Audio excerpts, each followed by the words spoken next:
paljud ütlevad you broke my heart, you break my heart. Sa murdsid mu südame, armastus murdis mu südame. Mis tunne see on?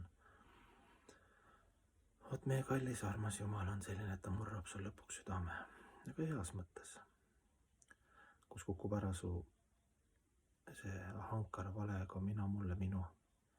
Kus sa saad 2 realiseeringut eneseteadvustamises, et sa oled väga palju solvangut sooritanud ja haiget teinud Jumalale, armastuse seadustele, elusolenditele. Ja sul on väga madalad omadused, kuna sa viibid nendes kehalistes ja mentaalsetes väliskihtides, millega sa üritad siis läbi hirmufooni teisi ekspluateerida.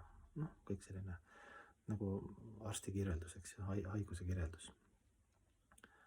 Jah, ta murrab tu südame selles mõttes, et kui sa hakkad teda mõistma läbi pühakutele ja pühakirjade kõigepealt, eks ju, läbi meditatsiooni ja palve, et need sõnad, et Jumal on hea ja sinu ainuke sõber ja et Jumal on ainuke, kes sind tingimusteta armastab ja isegi ta on andnud sulle valikuvabaduse käia, unustada tema, et sul on temaga nagu loomulikult ühenduses.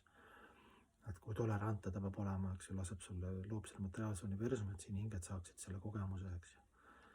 Selle illusoorse kogemuse, et mina roolin kõike, kontrollin ja samal ajal, kuidas ta sulle ülihingena, hinge kõrval, kuidas ta annab sulle läbi ema, isa armastuse, läbi õpetaja armastuse, läbi sõprade, läbi nalja, muusika, läbi emakese looduse, läbi toidu, läbi meelte, kogu aeg annab nagu toitu sulle või armulikkust või küllust. Mida sa ei näe, kuna sa oled keskendunud, ma tahaks see on päike küll, võimas päike, aga ma tahan 100 päikest. Kuigi see ühe päiksega ei händele ära, ei suuda hakkama saanud seda ühe päiksega, mis Jumal annab, eks ju. Kõiki neid imelisi asju ja siin vaatad oma jumalusi kaltaril, et sul hakkab häbi lihtsalt. Aga sa ei saa üle varju hüpata. Üle enda varju, siis need vanad loobid veel käivad ja valikuvabadus kuni alateaduseni veel seal toimib, seal on veel palju meil utsi-katsi kommereid, eks ju. Äkki saab veel siin.